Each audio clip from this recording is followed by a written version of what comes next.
karena itulah Nabi memberikan rumus. Supaya puasanya berhasil mendapatkan junnah itu, perhatikan rumusnya. Nabi memberikan penekanan pada yang kedua, yang bisa merusak puasa. Karena itulah Bapak Ibu sekalian, kalau antum puasanya ingin berhasil, yang dilatih oleh Nabi itu yang kedua. Hati-hati, jangan sampai saat puasa itu sering lisan bertutur yang tidak baik. Mudah mengatakan yang buruk-buruk, terpancing untuk berselisih. Ini yang dilatih.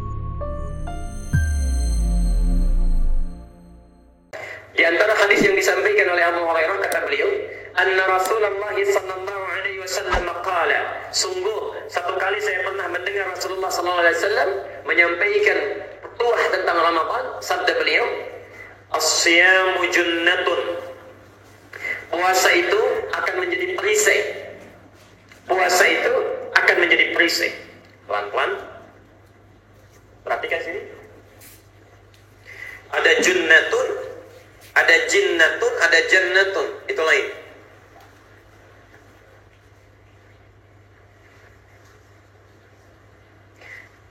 Kalau baca Quran tadi satu hurufnya berapa? 10. Kalau menghapus enggak, itu enggak ada.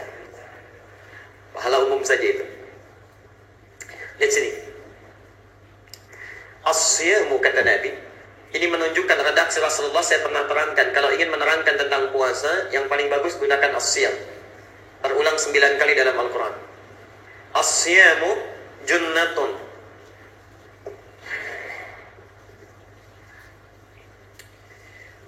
Puasa itu bisa menjadi perisai. Lihat pelan-pelan sini ya. Ini rumus Nabi. Jadi orang yang sukses puasanya, benar puasanya, maka kesuksesannya bisa dilihat. Satu, bila dia benar menunaikan puasa sesuai dengan tuntunan Rasulullah, maka puasa yang dilakukan itu akan melahirkan perisai pada dirinya. Ada 2 jenis perisai dalam bahasa Arab. Yang pertama disebut dengan ridaun. Perisai yang tampak, yang kelihatan. Dalam peperangan, di masa lalu, kalau berperang kan suka ada perisainya ya. Satu pegang pedang, yang satu lagi perisai ya. Kemudian ada zirah, baju besi, ya, perisai. Ya. Setiap perisai yang tampak, yang kelihatan, itu disebut dengan rida. Ya. Jadi ada ridha, ada rida. Gitu ya. Jadi kalau ada anak diberi nama dengan ridha, artinya seseorang yang diberikan ridha oleh Allah. Ya. Tapi kalau rida menjadi perisai dalam kehidupan. Tapi kalau junnah, itu perisai yang tak nampak, gak kelihatan. Tidak tampak.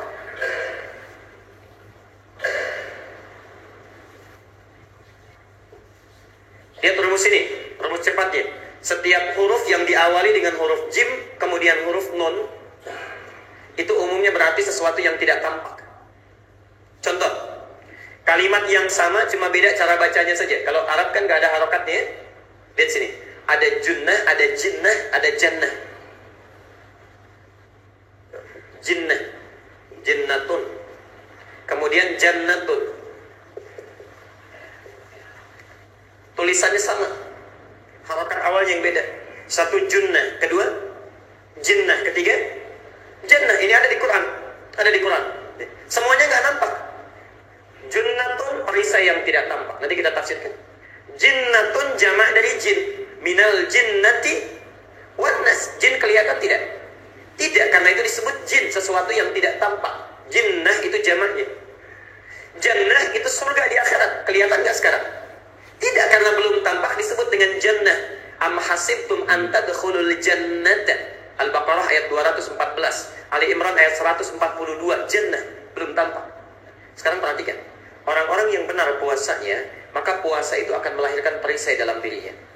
Maksudnya, kalau perisai yang tampak ini mencegah dari sesuatu yang membuat kita bisa celaka, buruk secara fisikal. Ada orang melukai karena kena perisai kita, nggak tembus langsung, ya. Tidak melukai kita. Maka hati-hati, melukai kepada hati dan jiwa kita itu lebih berbahaya dibandingkan dengan luka fisik. Sekali lagi, luka di hati itu lebih berbahaya dibandingkan dengan luka fisik. Antum tergores sedikit luka fisik gitu, berobat barangkali besok sembuh. Tapi luka hati itu belum tentu 1 minggu sembuh. Dan obatnya agak susah. Luka fisik yang sakit cuma fisik. Luka hati itu bisa sakit dalamnya, bisa menyebar keluar. Kepala bisa sakit, ya. kemudian tangan bisa salah melakukan tindakan, kaki bisa salah melangkah. Contoh, kalau sakit kepala apa obatnya? Oke, Anda bisa cari obat, mau Oskadon, mau Panadol, cari ke warung, kemudian beli, sakit cuma di kepala. Kalaupun melambat, minum obat, selesai. Saya mau tanya, itu penyakit fisik. Kalau iri hati, apa obatnya? Iri hati. Iri hati itu bahayanya, jangankan sakit di hati, itu nyebar ke semuanya. Ya. Dan yang paling hebat, yang punya persoalan orang lain, yang sakit kita. Ya. Tetangga beli kulkas yang heboh kita. Ya. Yang heboh kita itu, ya, Masya Allah, saking cemburuannya iri hatinya. Ya. Nggak cukup dengan penyakit di kita, pusing kepala. Ya. Mondar-mandir itu kaki, ditanya kenapa sih mah? Itu Pak tetangga kita punya kulkas baru. Ya. Sekarang nggak cukup sampai di situ, masih sempat juga bikin status. Masya Allah, kulkasnya baru ya, nih. Yang beli kulkas orang lain yang repot kita. Nah, itu masalah itu. Penyakit hati itu nanti obatnya cuma satu, itu disebut syifa. Ada di Quran surah 17 ayat 82. Itu syifa namanya. Ya. Lain waktu kita bahas. Nah, Bapak Ibu sekalian, puasa itu di antara manfaatnya akan melahirkan rem dalam kehidupan kita, ada perisai. Jadi setiap ada penyakit yang akan menyerang hati kita, yang akan menanamkan penyakit, maka akan langsung dihambat, nggak mempan. Ya. Ada orang bawa tombak tusuk fisik karena ada perisai, tidak kena fisik. Ada setan datang membawa penyakit, menanamkan ke hati kita. Ketika akan ditanamkan karena punya perisai, mental balik lagi. Ya. Nah, tugas setan itu diantaranya membawa penyakit hati. An-Nisa ayat 117 sampai 121. Wala udhillannahum wala umanniyannahum wala amurannahum fala yubaddikunna adhanal an'am. Saya akan bisikan, berikan was-was ke dalam jiwa manusia untuk supaya tersesat mereka dalam kehidupannya, ditanamkan penyakit. Ya. Ada ria, ada sum'ah. Ria itu ingin kelihatan orang lain, sum'ah ingin didengar orang lain. Diberikan penyakit dendam, diberikan penyakit malas-malasan. Masya Allah, itu setan kerjanya. Kemana diberikannya? Asy-Syams, Quran surah 91 ayat 7 sampai dengan 10. Ditanamkan ke dalam bagian hati, disebut dengan jiwa fujur. Ya. Kalau antum ikut kajian yang di Al-Azhar, saya terangkan dengan lebih detail ini. Wa nafsi wa ma sawwaha. Di dalam jiwa manusia diciptakan sempurna oleh Allah. Jiwa manusia diciptakan sempurna. Fa'alhamaha fujuraha wa taqwaha. Ya. Kesempurnaan jiwa ini ditunjukkan dengan dua dorongan dalam jiwanya. Ya. Hati-hati, di dalam diri kita itu ada dua kecenderungan. Satu kecenderungan baik disebut dengan takwa. Terulang sebanyak 115 kali dalam Al-Quran. Takwa. Karena itu kalau Bapak Ibu, misal contoh gampangnya begini. Kalau dengar adzan, kan suka ada bisikan di hati kita ya. Cepat, sudah adzan, sudah adzan. Nah itu jiwa baik. Yang menunggangi malaikat. Malaikat terulang sebanyak 88 kali dalam Al-Quran. Lawan dari takwa itu fujur. Fujur itu nama lainnya nafsu. Terulang sebanyak persis sama 115 kali dalam Al-Quran. Ya. Nah, nafsu ini yang menunggangi setan. Setan terulang sebanyak 88 kali dalam Al-Quran. Yang menunggangi setan. Karena itu jangan kaget. Saat adzan ada bisikan, cepat, cepat, cepat. Selesai adzan, bisikan datang dari setan. Baru adzan, belum qomat. Bisa kita tunda. Ya. Setan datang menanamkan penyakit. Nah, orang puasa, kalau berhasil puasanya, maka penyakit-penyakit yang datang dari setan karena dia punya perisai, itu cepat mental, tidak akan masuk ke dalam hatinya.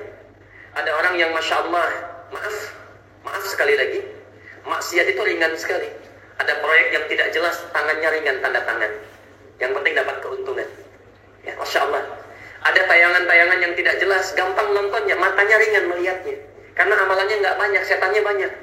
Ya, Masya Allah, ringan sekali. Tayangan yang tidak jelas gampang dilihat, gosip gampang didengar, ya, tangan ringan kemudian melakukan perbuatan buruk, ringan sekali. Orang puasa tidak. Orang puasa tidak. Karena dia punya rem dalam kehidupannya, begitu ada proyek dilihat dulu. Kalau bertentangan dengan hukum Allah, berat rasanya tangan, tanda tangan. Maaf, ini kayaknya ada yang tidak sesuai, simpan. Lihat acara TV, ada sesuatu yang tidak sesuai, walaupun cuma iklan, tayangan shampoo menampilkan aurat, gak mau lihat dia. Ya. Masya Allah. Kadang-kadang kan begitu Pak ya, maksiat tidak disadari itu. Tidak disadari, bukankah model-model itu menampilkan maksiat itu? Ya, mempertontonkan rambutnya, ya, mempertontonkan bagian auratnya. Iklannya bagus tentang shampoo, kualitas tingkat tinggi. Tapi antum disodori maksiat itu. Ya. Nah, orang-orang yang tinggi, tingkat pencegahannya, begitu melihat langsung pindah channel. Ah, ini bukan tontonan saya. Pindah. Lihat kepada yang lain. Nah, itu remnya kuat. Disebut dengan junnatun. Bapak Ibu sekalian, Orang-orang yang punya rem kuat ini karena sering puasa, maka tidak akan ditembus oleh was-was. Siapa yang membawa was-was? Di antara jenis setan itu ada yang langsung memberikan was-was ke dalam diri kita, namanya jin. Qul a'udzu birabbil malikin ilahin alladzi yuwaswisu fi, perhatikan, min syarril waswasil khannas alladzi yuwaswisu fi sudurin nas minal. Kalau orang punya junnah, maka jinnah tidak akan bisa menembus. Saya ulang. Kalau orang punya junnah, jinnah tidak akan menembus. Setan datang bawa godaan jin, jangan tahajud, sekarang ada final Liga Champion. Masya Allah. Langsung perisainya bilang, gak ada urusan, saya pengen tahajud.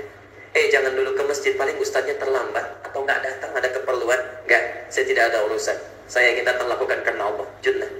Orang-orang yang punya perisai mampu menghalau jinnah setan, maka besar peluangnya masuk jannah, surga. Karena itu muncul 3 kata, ada junnah, ada jinnah, ada jannah. Junnah perisainya, jinnah itu setannya. Kalau dia punya perisai, bebas dari godaan setan, maka mudah untuk masuk jannah ke dalam surga.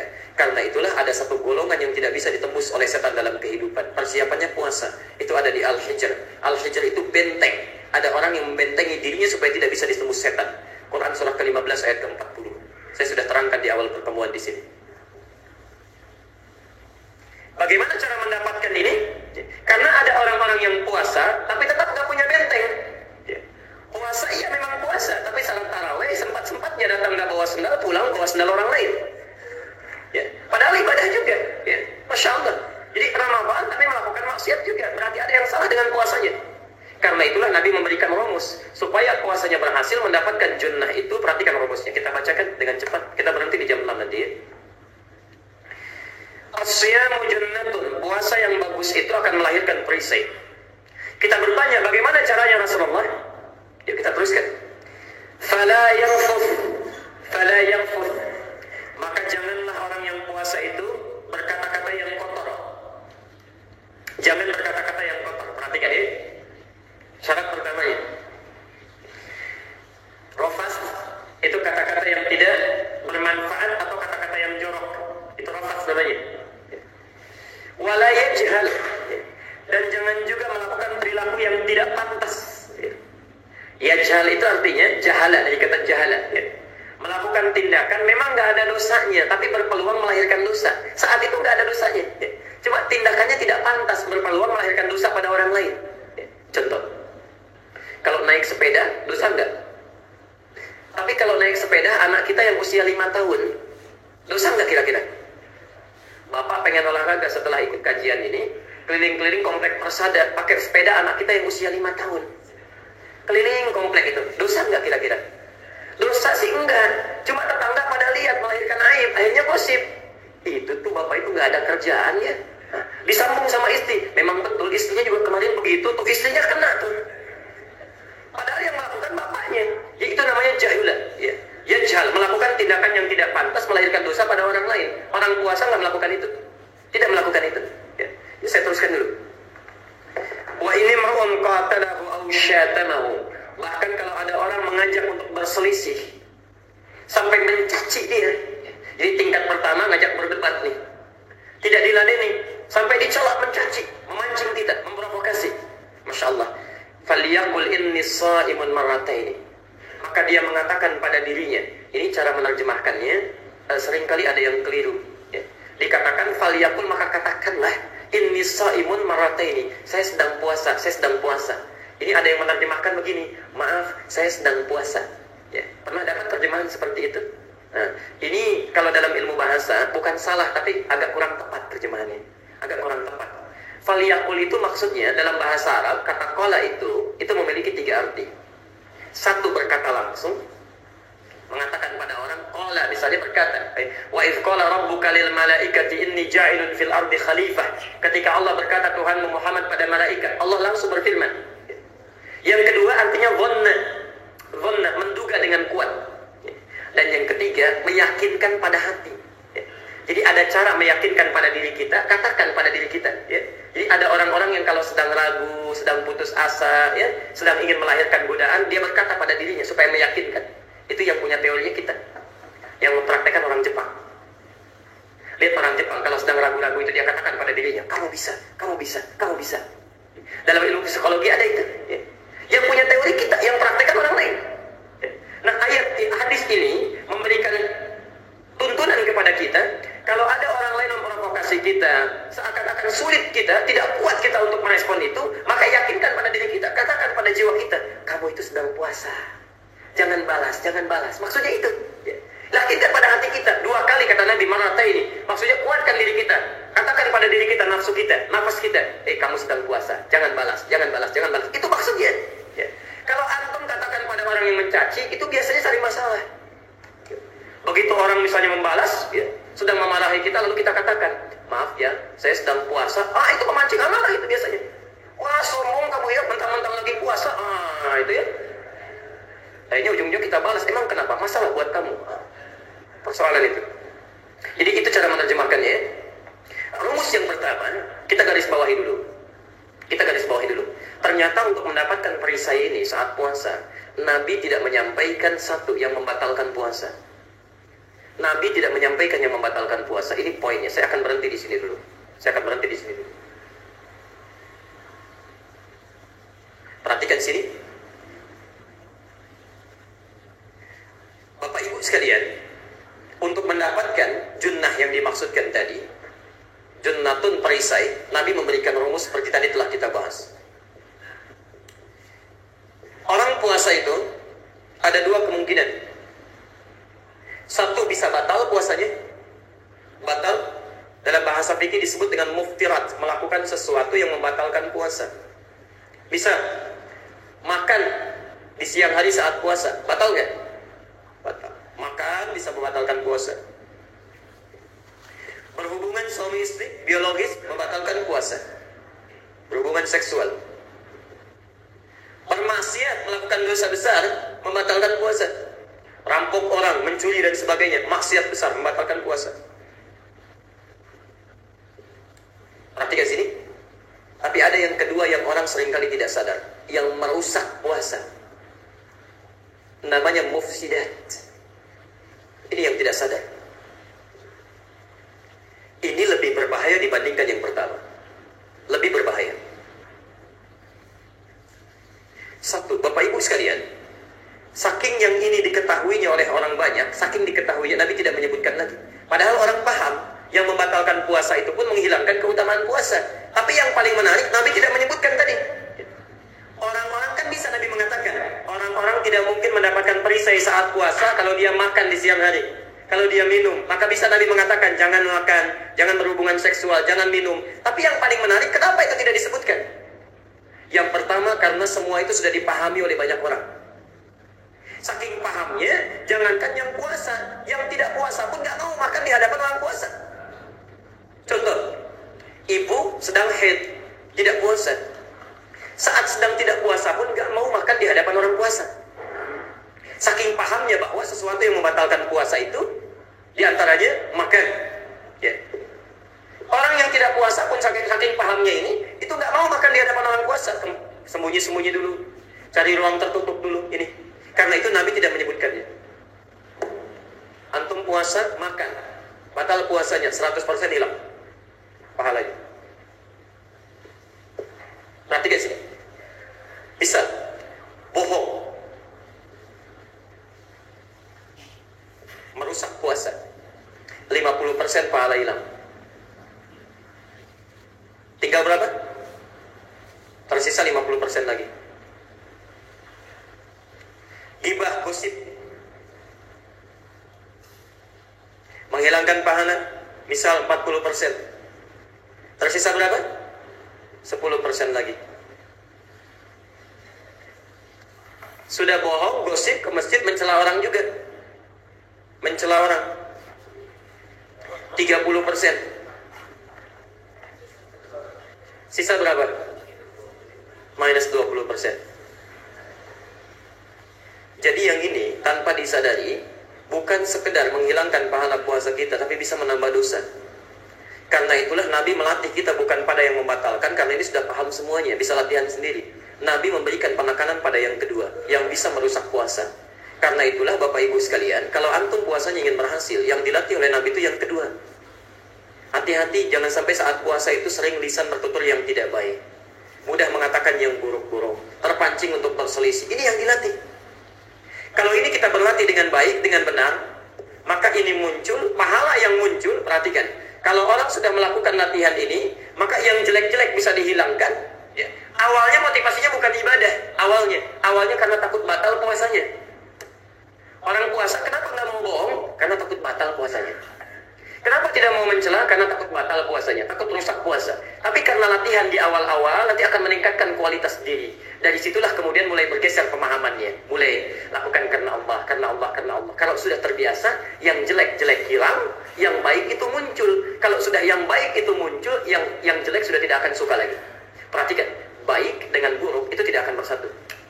Tidak akan bersatu. Kalau antum suka yang baik-baik, yang jelek tidak akan suka. Contoh, antum biasa ta'lim yang bermanfaat misalnya, isinya ada, dalilnya ada, mendekatkan kita dengan Allah. Kalau sudah suka yang demikian, yang ketawa-ketawa gak akan suka lagi ya. Yang gak ada isinya, yang mematikan hati itu gak akan suka lagi ya. Tapi sebaliknya, kalau antum senang yang ketawa-ketawa, yang banyak humornya, banyak cerita-ceritanya, ya humornya 80%, isinya 20%, itu pun hadis palsu juga ya. Misal ya, itu biasanya yang serius-serius agak susah. Wah, ini talimnya terlalu serius ya. Kita kan ingin refreshing juga. Kalau mau refreshing jangan ikut talim, lihat aja acara yang lain. Kan sederhana ya. Jadi baik dengan buruk itu gak akan bersatu. Karena itu kalau antum masih punya kecenderungan yang buruk, berarti ada yang salah dalam diri kita itu ya. Tapi kalau sudah senang pada yang baik-baik, artinya ada peningkatan iman dalam diri kita. Nah, kalau puasa dilakukan seperti ini, maka yang jelek-jelek dalam diri kita akan keluar, yang baik-baik muncul. Kalau sudah yang baik muncul, maka yang pertama, perhatikan apa yang diberikan oleh Allah. Satu, saya teruskan dulu. Lahu walladzi nafsi biyadi, maka demi Allah yang jiwaku berada dalam genggamannya. Ini Nabi bersumpah. Nabi bersumpah. Saya mau tanya, kalau Nabi sampaikan satu sabda, satu kalimat, antum percaya nggak? Yakin nggak? Masa? Contoh, kalau Nabi sampaikan begini, 2 rakaat sebelum fajar itu lebih baik daripada dunia dan seisinya. Yakin nggak? Yakin. Sholat di masjid itu, sholat di masjid, datang ke masjid saja sudah 25 kebaikan, belum sholatnya, baru masjidnya saja. Jarak 1 ke 2, 2 ke 3, 3 ke 4, seterusnya sampai 25 itu 500 tahun. Di 1 ke 2 500 tahun, 2 ke 3 500 tahun, 3 ke 4 500 tahun. Itu baru tempatnya, baru tempatnya. Yakin tidak? Antum yakin, tapi kenapa masjid selalu kosong? Padahal yakin kita. Yakin kita. Jangan-jangan kita lebih mengejar dunia dibandingkan akhirat. Ya. Contoh, adzan subuh jam berapa? 4.35. Adzan subuh 4.35. Pak Mikhraf, insyaallah ya, sebagai ini terobosan dari DKM yang baru, ya, saya juga sampaikan di Al-Amanah semalam. Besok bisa diumumkan ya, yang ikut salat subuh di As-Salam masing-masing dapat amplop 500.000. Baik. Ya. DKM baru, insyaallah suasana baru. Baik. Adzan subuh jam 4.35. Datang jam berapa? Jam 2. Dapat amplop 500.000. Diumumkan saja dan batasi untuk 10 orang pertama. Jam berapa datang? Jam 2. Tadi kan antum bilang kalau Nabi katakan pasti yakin. Perhatikan, kalau saya mau berikan pilihan sekarang, pilih mana? Uang 500.000 atau dunia dan seisinya? At-Tirmidzi nomor hadis 415 tambah dengan Muslim, hadis riwayat Muslim nomor hadis 725. Paling lengkap di hadis Muslim. Raka'atul fajri, 2 rakaat fajar sebelum subuh itu lebih baik daripada dunia dan seisinya. Masya Allah. Antum dikasih 500.000, datang jam 2. Panggilan jam 4.35. Dikasih dunia dan seisinya, baru bangun jam 5:34. Ya. Padahal kita yakin dengan apa yang disampaikan Nabi. Perhatikan, itu Nabi baru bicara. Sekarang Nabi bersumpah. Seorang Nabi bersumpah itu menguatkan kembali keyakinannya. Perhatikan, wallazi nafsi biyadi, saya bersumpah demi nyawa saya yang kapan saja bisa diambil oleh Allah. Kalau ada orang melakukan puasa seperti ini, la khulufu famis saimi, Atyabu 'indallahi yaumal qiyamati min rihil miski. Maka saat dibangkitkan di hari kiamat, lisan orang ini saja, lisannya saja, belum yang lainnya, akan dibangkitkan oleh Allah dalam keadaan wangi luar biasa, lebih harum dibandingkan dengan minyak kasturi. Lebih harum dibandingkan dengan minyak kasturi. Jangan salah menerjemahkan, ada salah memahami. Ustadz maksudnya itu kalau puasa nggak gosok gigi ya? Ya. Jadi nanti juga akan lebih wangi dibandingkan minyak kasturi. Bukan itu maksudnya. Maksudnya karena orang puasa tidak mau berkata-kata kotor, menjaga lisannya, menjaga anggota tubuhnya, dibangkitkan oleh Allah karena lisannya ini baik, tidak pernah mencela, maka diberikan wewangian di lisannya. Itu maksudnya. Jadi kalau ada orang puasa seperti ini, dibangkitkan di hari kiamat, lisannya saja sudah harum, apalagi yang lainnya. Ada seorang ahli Quran diberikan keutamaan ini saat di dunia. Namanya Nafi'. Imam Nafi' ini tinggal di Madinah. Maaf, kulitnya hitam, orangnya tinggi, rambutnya keriting, bibirnya tebal. Dan yang kedua, mohon maaf sebesar-besarnya, telinganya sudah nggak jelas pendengarannya. Tapi ahli Quran, yang kalau melihat orang lain tahsin, datang murid-muridnya tahsin Al-Quran, Masya Allah, itu tidak mendengar, cuma melihat gerakan bibirnya saja sudah paham, mana salah, mana yang benar. Gerakan bibirnya, itu bisa memperkirakan, oh ini kamu kurang 2 harakat, ini kurang tepat huruf ba-nya, perbaiki. Itu Imam Nafi'. Bapak Ibu sekalian, kalau Bapak Ibu belajar ilmu qiraat, dari 7 orang qari, seorang periwayat Quran, dari 7 orang Imam Nafi' itu punya kemuliaan. Setiap berbicara, keluar bau harum di lisannya. Itu Imam Nafi' al-Madani. Nanti belajar ilmu qiraat, qiraat syabah, di Nazam Asy-Syatibiyah. Itu ada di situ dikisahkan. Masya Allah. Nah, itu belum cukup sampai di situ. Langsung hadis qudsi. Qudsi hadisnya. Kata Allah, dibangkitkan dia di hari kiamat lebih wangi. Lebih wangi dibandingkan dengan minyak kasturi. Perhatikan, yatruku ta'amahu, baru disebutkan. Orang lain makan, dia meninggalkan makanan. Wa syarabahu, orang lain minum, dia meninggalkan minumannya. Wa syahwatahu, Masya Allah, orang lain melampiaskan syahwat, dia menjaga syahwatnya. Dilakukan as-siyamuli, dilakukan karena Allah saja untuk mendapatkan perisai ini. Perhatikan, wa ana ajzi bihi, orang seperti ini kalau beramal, saya akan lipat gandakan pahalanya tanpa batasan. Tanpa batas. Tadi kalau baca Quran sekarang, itu satu hurufnya 10 kebaikan. Dibaca di Ramadan, tidak ada batasnya. Tidak ada batasnya. Mungkin 1000, mungkin 10.000, mungkin 1 juta. Kita bertanya, ya Allah kalau nggak ada batasnya nggak bisa kuukur. Teruskan. Saya akhiri hadisnya. Wal hasanatu bi asyri amthaliha. Kalau Anda mau lihat yang minimalnya kata Allah, dalam hadis qudsi, wal hasanatu minimal. Setiap kebaikan yang dilakukan saat Ramadan oleh orang yang puasanya seperti ini, maka bi asyri amthaliha, digandakan 10 kali lipat hari biasa. Jadi kalau Bapak Ibu baca Quran sekarang satu hurufnya 10, Ramadan 100 minimalnya. Minimal 100. Tapi syaratnya puasanya seperti ini. Tapi kalau antum saat puasa mencela orang juga, ingkar janji juga, maka mohon maaf itu tidak bernilai ibadah puasa kita. Nanti kita akan bacakan hadis selanjutnya di lain kesempatan. Ya.